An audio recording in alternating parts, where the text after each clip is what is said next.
The Last Patrol radio show is a program dedicated to my brothers and sisters who have and to those who are now serving America in the U.S. military, the police and security, firefighters, and EMS.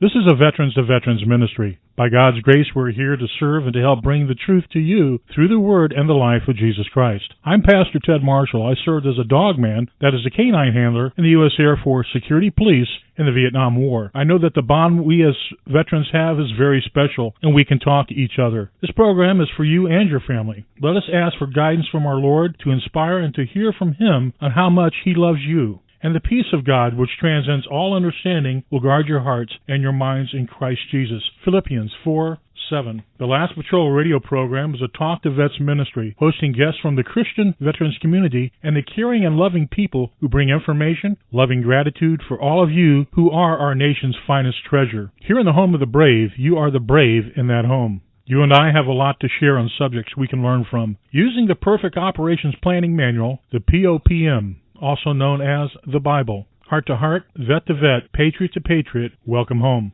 The Last Patrol is about realizing that we have a mission we're being called to. Each of us has a special place in this patrol. We have and are now continuing specialized training for this task and mission. This is a highly motivated and extremely skilled operations team with overpowering strength, courage, and leadership support. The air power as well, the universe knows none is awesome. The ground troops are all in the army of the Lord. We are God's warriors. Who can stand against us?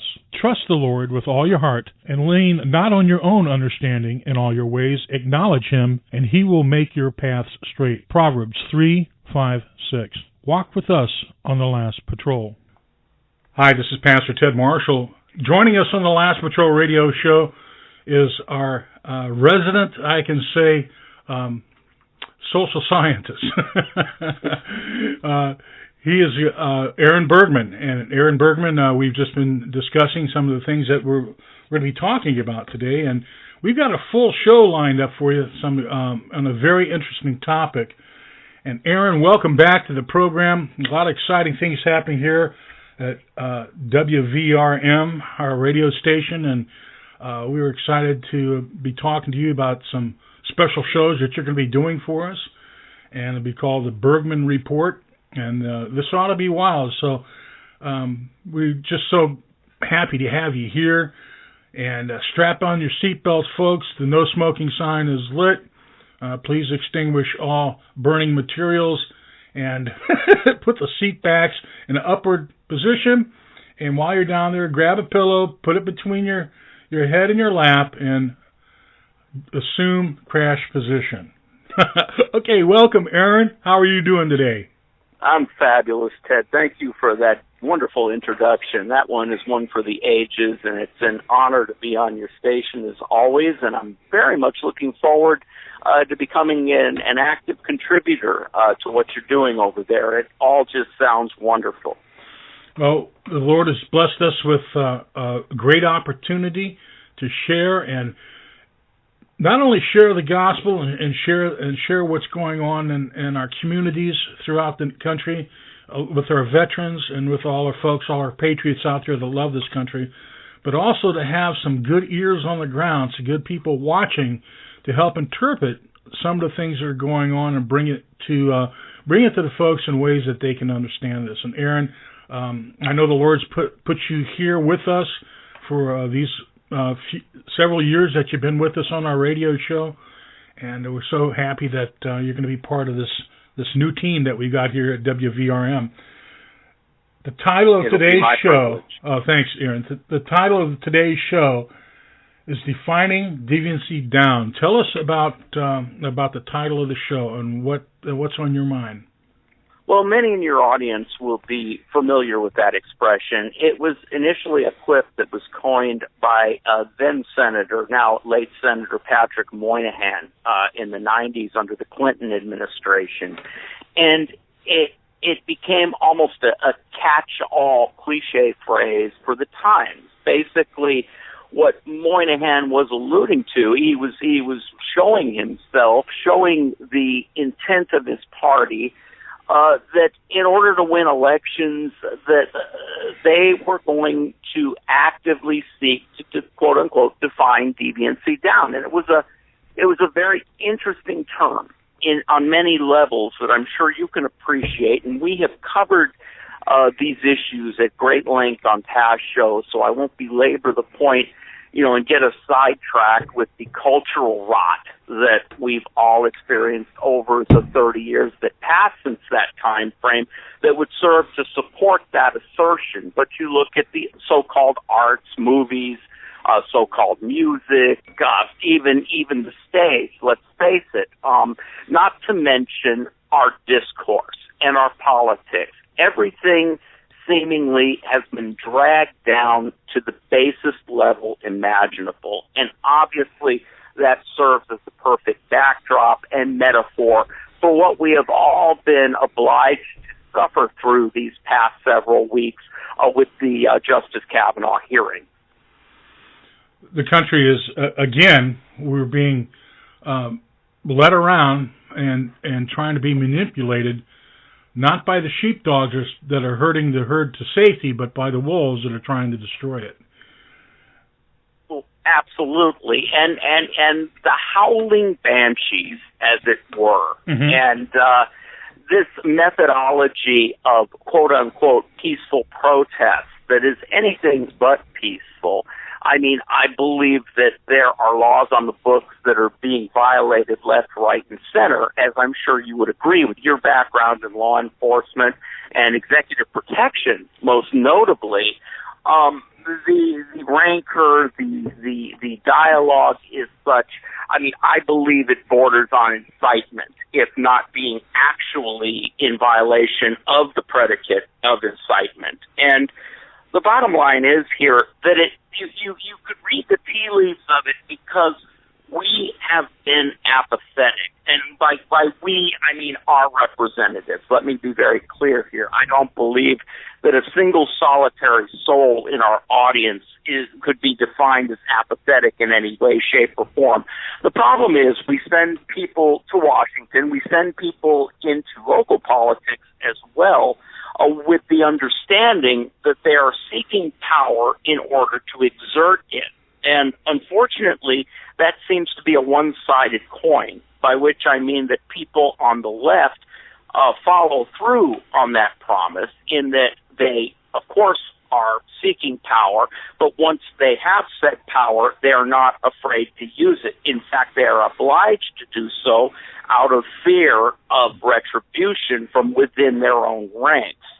On the Republican side, for 30-plus years, and again, it's perfect going back to this defining deviancy down quip of Moynihan's, because I believe the 90s were something of a flashpoint. It was the starting point for this degradation of our politics, our culture, everything else. Everything seemed to start going downhill. And interestingly enough, of course, we had a president that was messing around with an intern, and we were told that that was no big deal.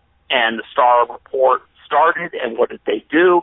They immediately attacked Starr when that happened. So I believe a lot of this is reflective of the name Clinton. I think Clinton really denigrated our society in ways that we're only now really becoming fully aware of, Ted.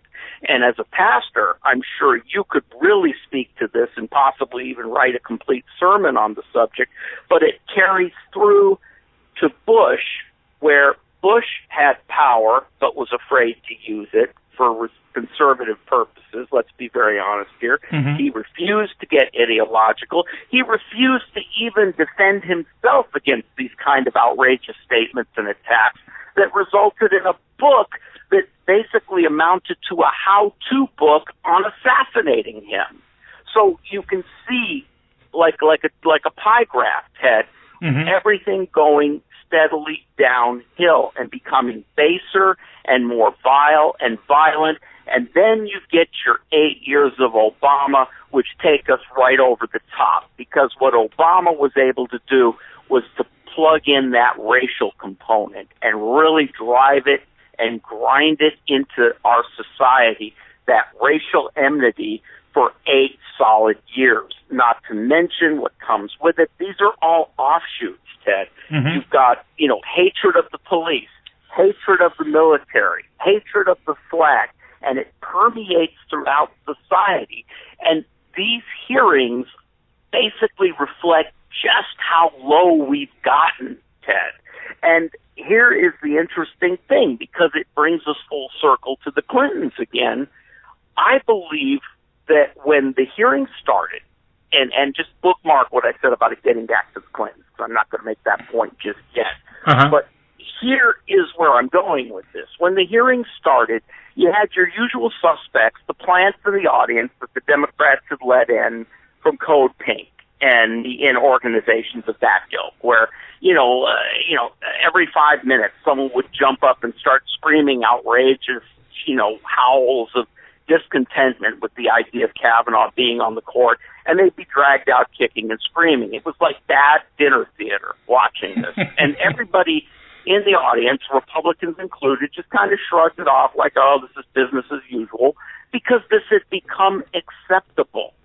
And therein lies the problem. This should never, ever have become acceptable. And 30 years ago, the first time this happened, somebody would have said, how did this lunatic get in here? And how do we keep it from ever happening again? And I don't care if it was a Democrat or Republican, although it would never be a Republican, let's be very honest here. It's always the Democrats that usher these victim group representatives in to basically upset and disrupt the proceedings. It's as simple as that. And everything the Democrats were anticipated to do was to delay and disrupt these things, because they've convinced themselves beyond a reasonable doubt that they're going to prevail in the November elections. Now, we'll get to that. We'll mark that as well. But the Code Pink people are getting carried out left, right, and center, and everybody just dismisses it. They get through the questions. The questions go on way, way, way too long, and the nature and tenor, which we talked about in our last show, is really beyond the pale, right, Ted? Correct. I mean, the Cory Booker, need I say more than just the name, people cringe, and Cory Booker made an abject fool of himself on a national stage, right? So the American people had a front row seat to this, and they saw Kavanaugh emerge from it completely unscathed. What does this remind you of? A certain gentleman who ran for president about 2 years ago, no? A certain gentleman that was attacked relentlessly, day after day after day, by the opposition, by the media, and by the other people running in his own party, and even after he secured the nomination, okay?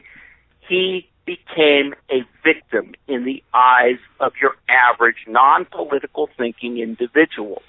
And I think it went a large way towards swaying the election in his favor, because the bottom line here is, and that's where this harkens back to Clinton, when Feinstein came out after he passed through this crucible of questioning, passed through Cory Booker's shenanigans, all the Democrat shenanigans, and were ready to vote, what does Feinstein do? He stands up and pulls out this so-called anonymous letter.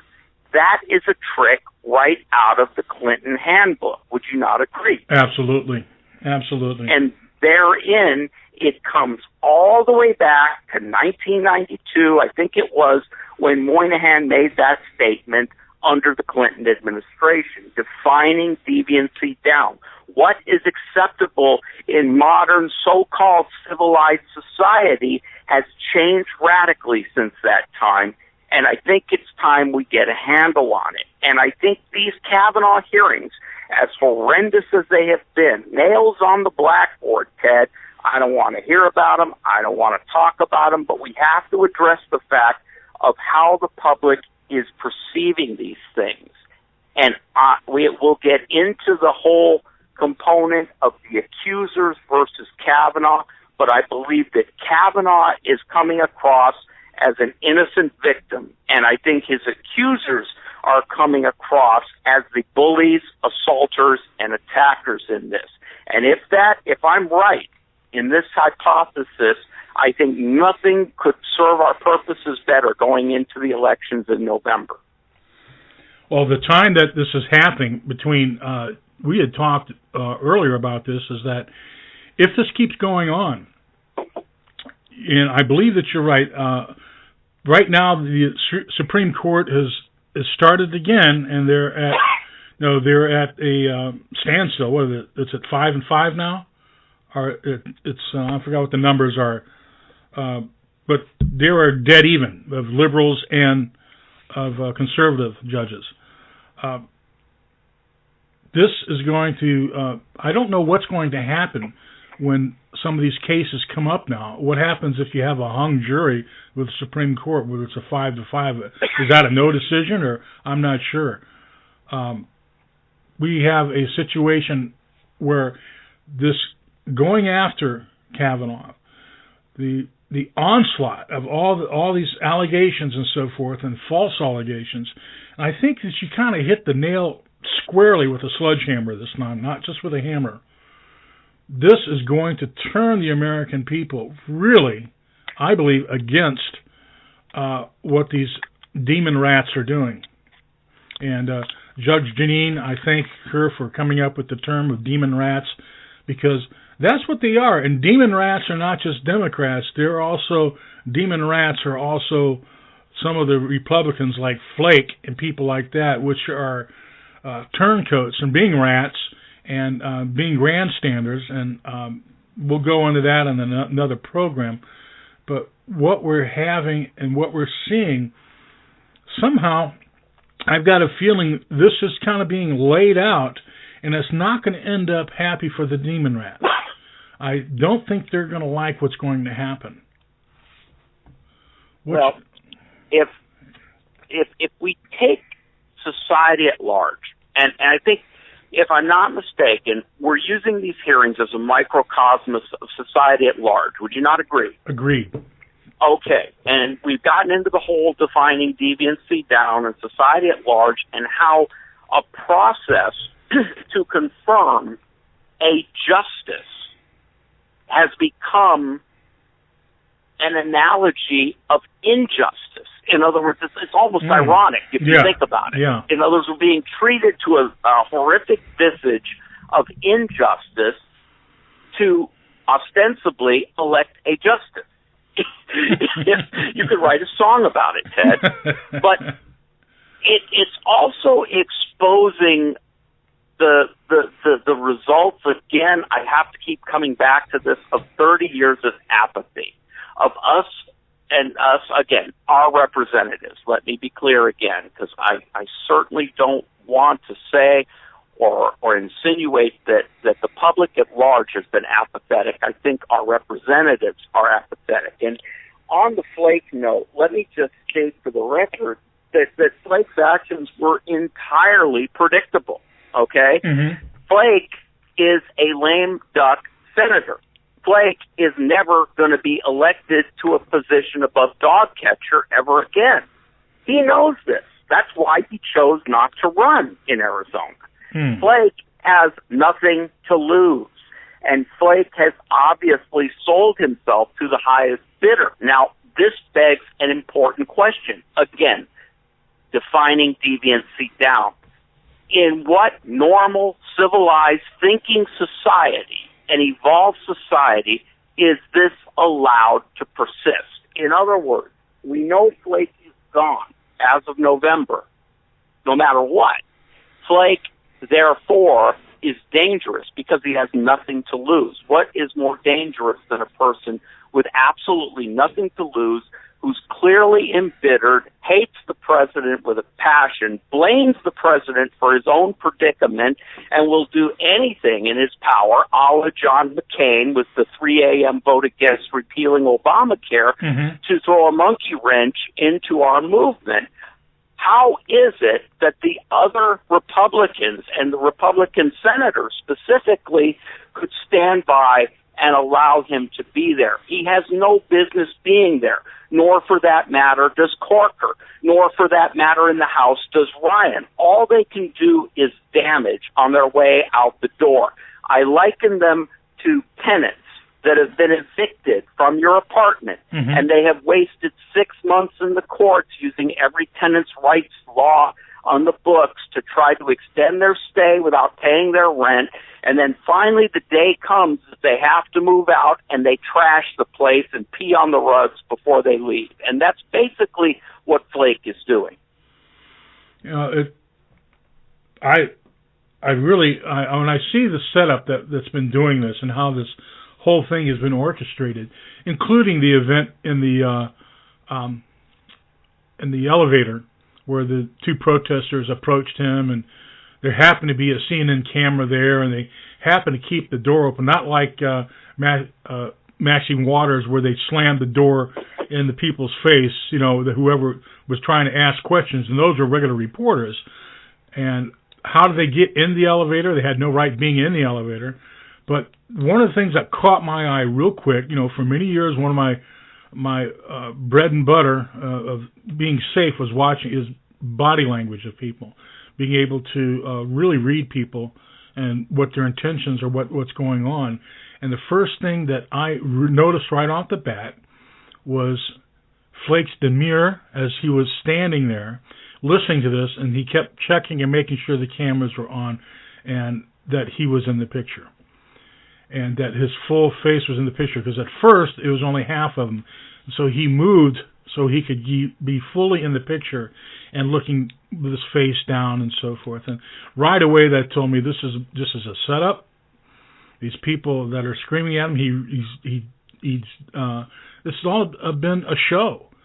How do they get their camera, you know, right there and keep the door open in the elevator? He has security people around him, and they would have shut him out unless he told them to stand down. And the Capitol Police were told to stand down and let this happen. So that right away tells me, one, it was set up. Two, that Flake is really, really a despicable person. And that goes without saying. You just look at some of the statements he's made about Trump over the past 2 years, and you know that, and the gutlessness, the cowardice of not facing his own voters, his own constituents in the election, and losing like a man, but running off like a squealing little rat. Yeah. And then denigrating everybody on his way out the door like the coward that he is. But you know why the elevator thing was obviously set up was to give him cover. In other words, he made the deal. He'll be a Democrat within the year, I predict. He'll change parties, I guarantee it, because the guy can't do anything. So he can't get a job in the private sector. He's got to come back to politics. You know, he is Charlie Crist. All right, that's who he is. And he's an incompetent boob who thinks he's smart. And the thing in the elevator was a ham-fisted attempt to give himself cover so he could say that he was either intimidated or scared into doing what he's doing, when in reality he probably asked for it to give himself cover so that he could feign righteous indignation with the accusations, which are completely baseless and without evidence. You know, that was the other thing that came about in the 90s, you know, the notion that the seriousness of the charge far and away outweighed the preponderance of the evidence when it came to these types of situations. In other words, we have to do an investigation because the charges are so serious. Well, you can charge anybody of anything, you know. I mean, my cat could sue me for sexual harassment in the workplace if he was so inclined. And someone would probably say that the seriousness of the charges, you know, that I grabbed him by the tail or something, you know, were serious enough to warrant an investigation if I happen to be a Republican running for a position of power in the government or a court. And the bottom line is, you know, 3 have come, 3 have fallen. Vis-a-vis these so-called accusers. You know, we can, you know, drill down into the essence of where we find ourselves today.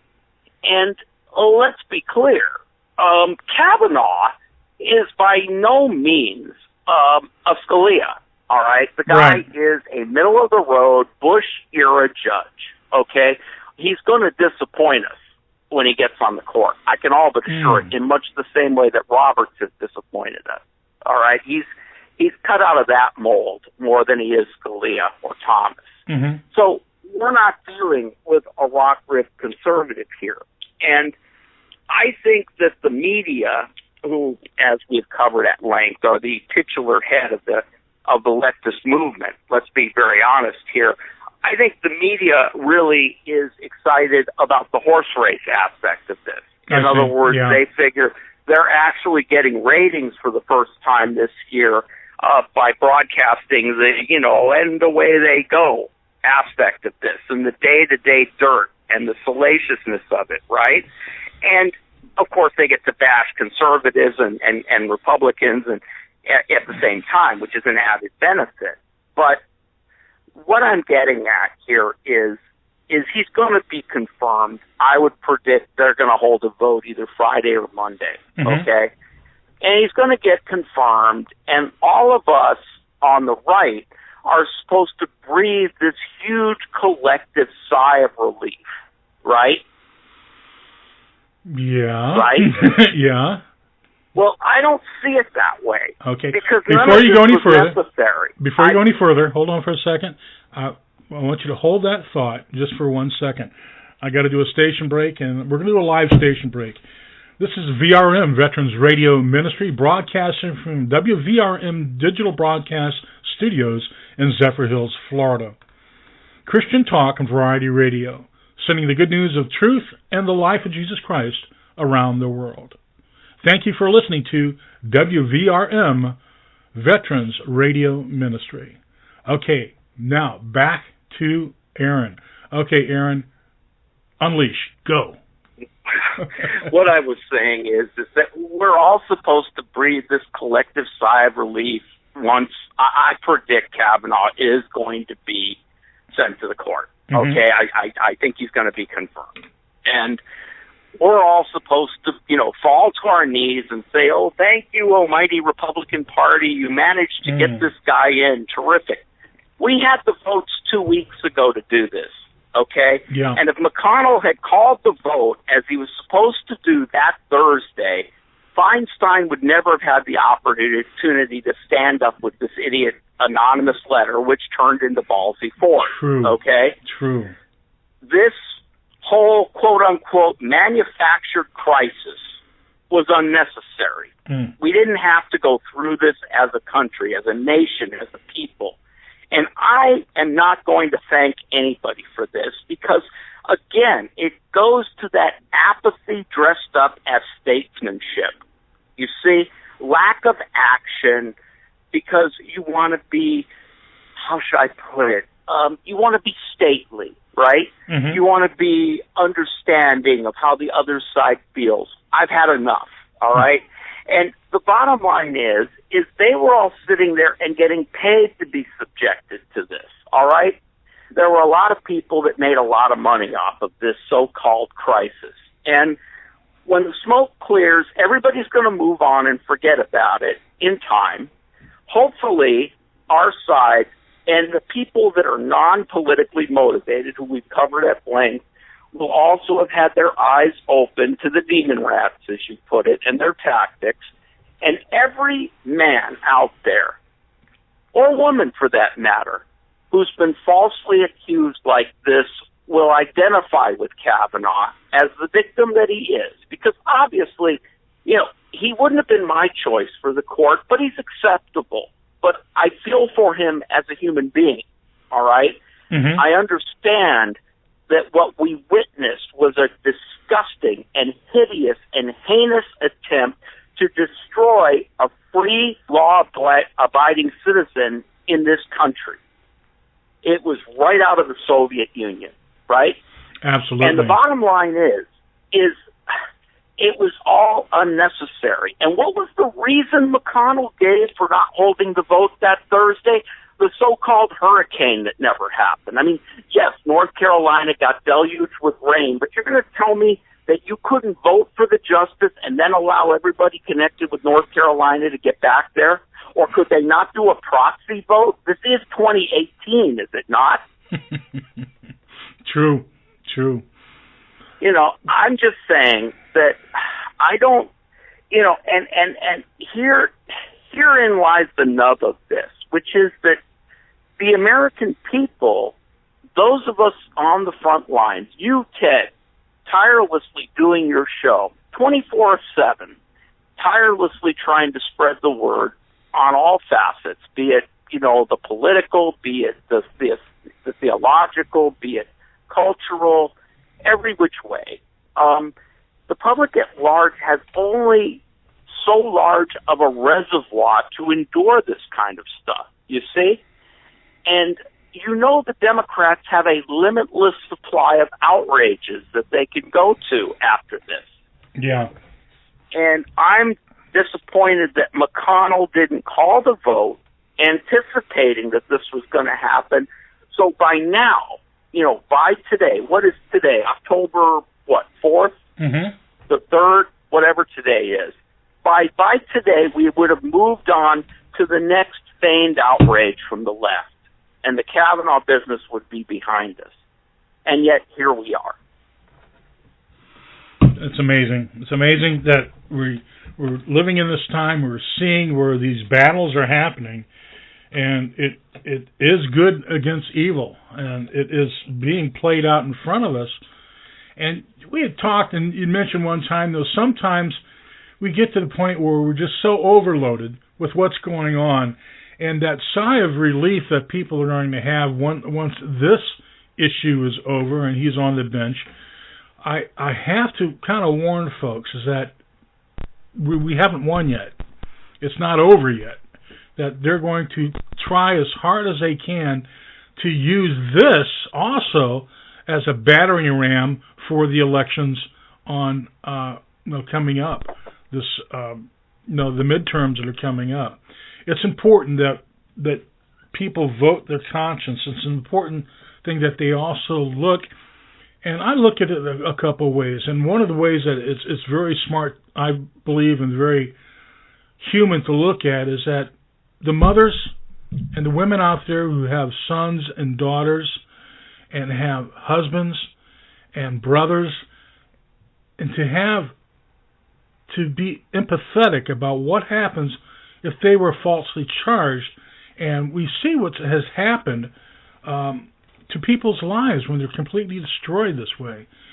You can have it's very, very prominent to people who are in the spotlight, especially for those who are in a position of supposedly honor, or not supposedly, but I mean of honor as a judge.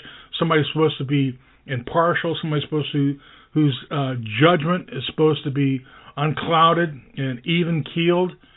To see that this destroys and scares off a lot of people that may want to get into this process and be a good judge. So what's left? We got the people that don't care about what can be done, that are corrupt anyway, and will find ways to scrub their past or make it. And one of the things that was so amazing, as an investigator, both of us, being private investigators in our livelihood, me in the past because I'm retired now from private investigations, but the thing that kind of I looked at and was suspect of is found out that when Professor Ford's complete social and internet history was wiped clean. Facebook, everything else was wiped clean before she appeared. And that happened within a 2 to 3 day period before she was before her name was leaked. So this tells me right away that there is a past that's being hidden there. And I hope that the FBI will look into that and see who did that. You mean the FBI of Strzok and Lisa Page? Yeah, I don't... You're engaged in wishful thinking there, Ted. And listen... Oh, boy, that's a whole other story there, the FBI. Lest we forget the fact that the best defense is a good offense. Yes. In football terms and in life. And the more guilty people are, the more they tend to blame others. Let's be very honest here. Mm-hmm. Let's be clear. Ballsy Ford's background was apparently scrubbed because her entire family is tied to the CIA. from what I understand. In fact, I think her great-grandfather may have been one of the founders of the CIA. This is not some benign, innocent little professor living in Palo Alto, California. She was training new recruits for the CIA, for jobs in the CIA. So my understanding is that was, and of course her left-wing political activities were also scrubbed from her computer, but she is a deep state plant. Okay, so expecting the same deep state that put her in the position she's in to investigate her is the height of folly, I'm sorry to say. The thing I found interesting is the coaching she received that made it obvious to your average person out there that this whole thing was a hoax, in terms of the way that she spoke, this up-talking, like everything is a question. It conveys a sense of vulnerability. It's this like little girl way of talking. Right. Like Ted, I think he came to me, but I wasn't really sure. Like, you know what I'm saying? So this kind of high-talking thing really struck a chord with a lot of people because you hear it more and more and more nowadays. It's like it's part of, and again, full circle, Ted, defining deviancy down. What is part and parcel of that is the infantilization of mankind. In other words, making us all victims, making us all weak, spineless, needy people who have to depend on the great big state for all our wants and needs, right? Correct. Well, this up-talking, this inflection, this speech pattern on the part of many women, and I'm not going to say young women, because let's face it, Ballsy Ford is not a young woman, right? But she talks like a little girl, and she was coached to do that to make her look sympathetic and weak and vulnerable. And the thing is that it drives a lot of people crazy, yours truly included. Yes. Okay?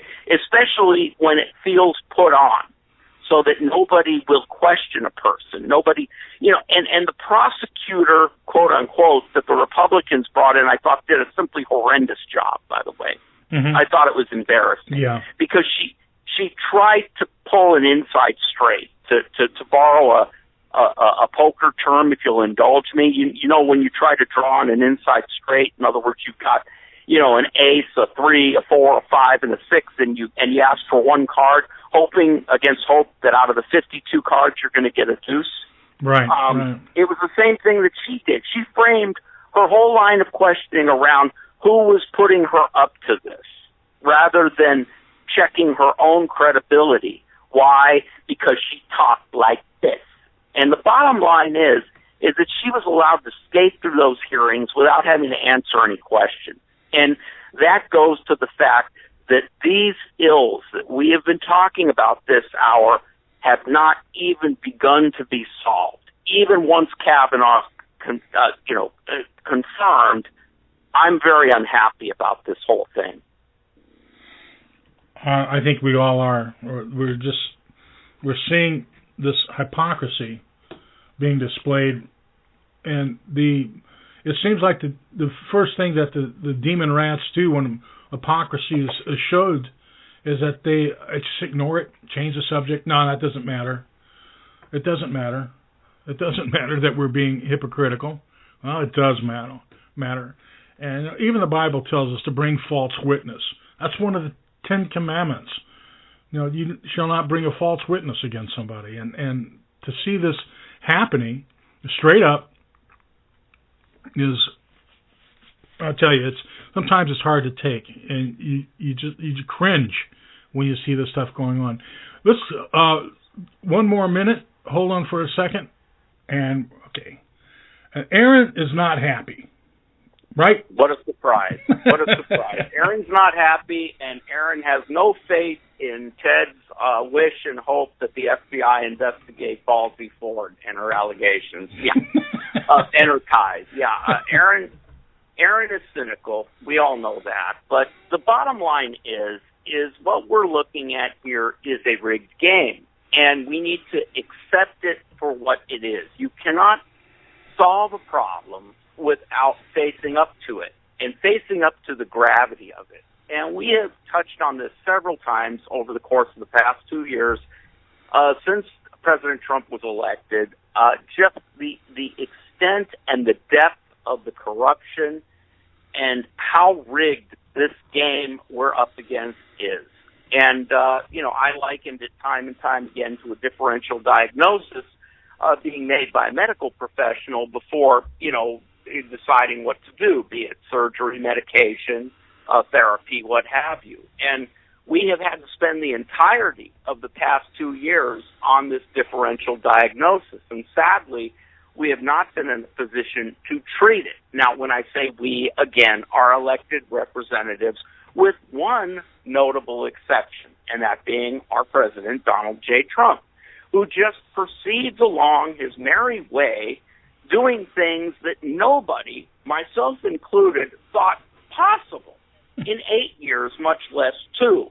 Take, for example, what has been buried in all this Kavanaugh nonsense, the basic doing away with NAFTA, and getting both Mexico and Canada to gleefully sign on to it. I mean, that is a massive achievement, and it's flying below the radar in wake of all this ridiculousness from the Kavanaugh hearings, and it's revolting because this president is unlike any we have ever had, and his great works are going largely unnoticed in the media by design, as you pointed out some time ago, and we're being subjected to day in, day out diatribes of the nature of this defining deviancy down rigged game of this so-called Judiciary Committee hearings, and it really bothers me.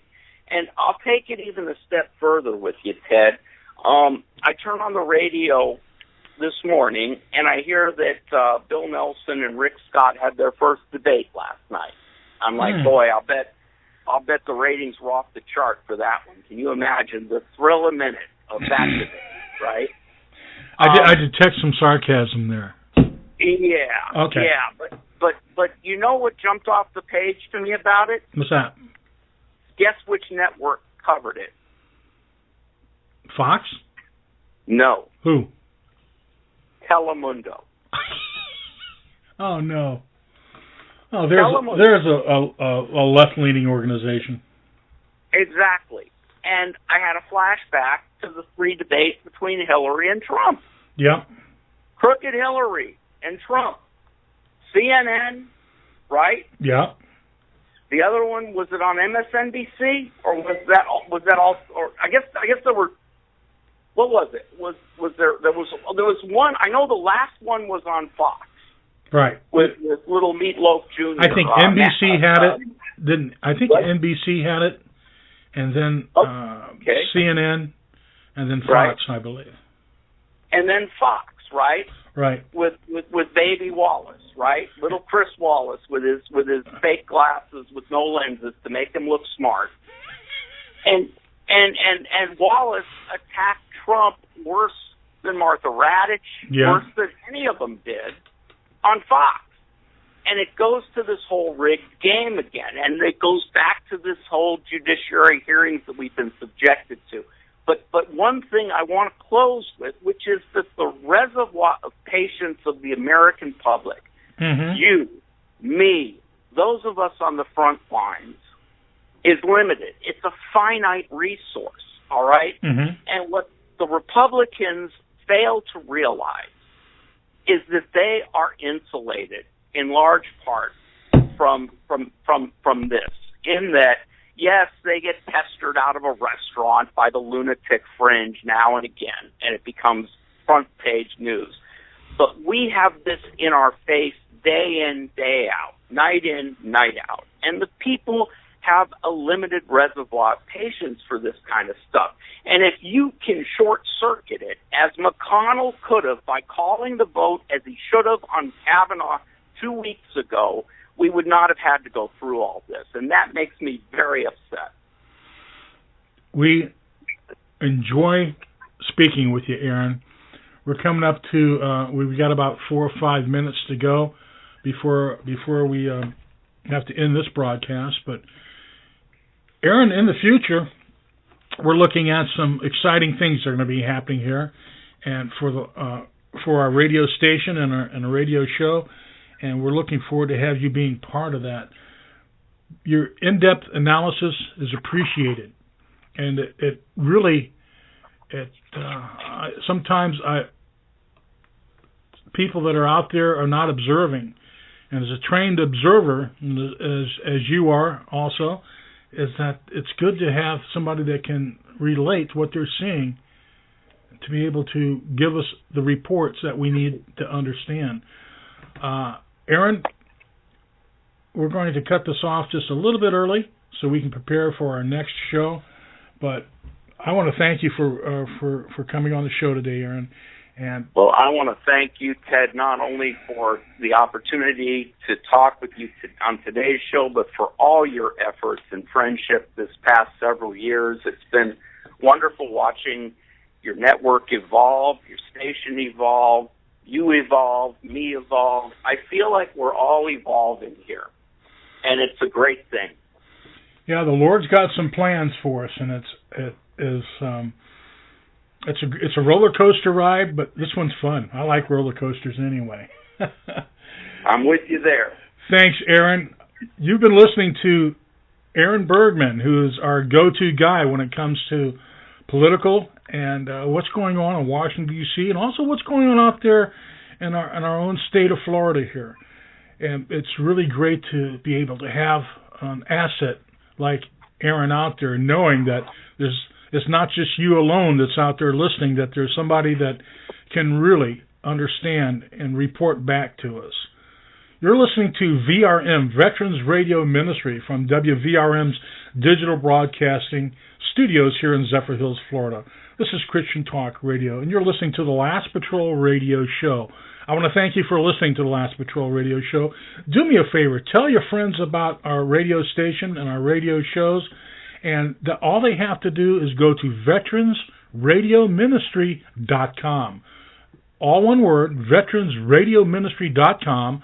Click on to listen live 365. We're on 365 days a year, 24 hours a day, 7 days a week.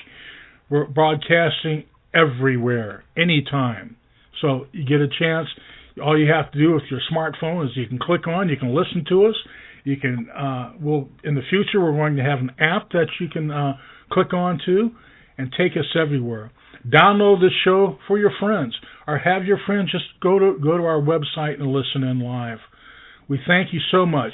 Eventually, we're going to be having our live call-in sessions, and we'll give you a phone number where you can call us live when we do live, and we'll be able to have people talk with Aaron and I on the radio, be able to talk and discuss what's going on. And that's going to be an exciting event for us also. Once again, Aaron, thanks again, brother, for being with us. And folks, we thank you for listening to the Last Patrol Radio Show. This is VRM, Veterans Radio Ministry.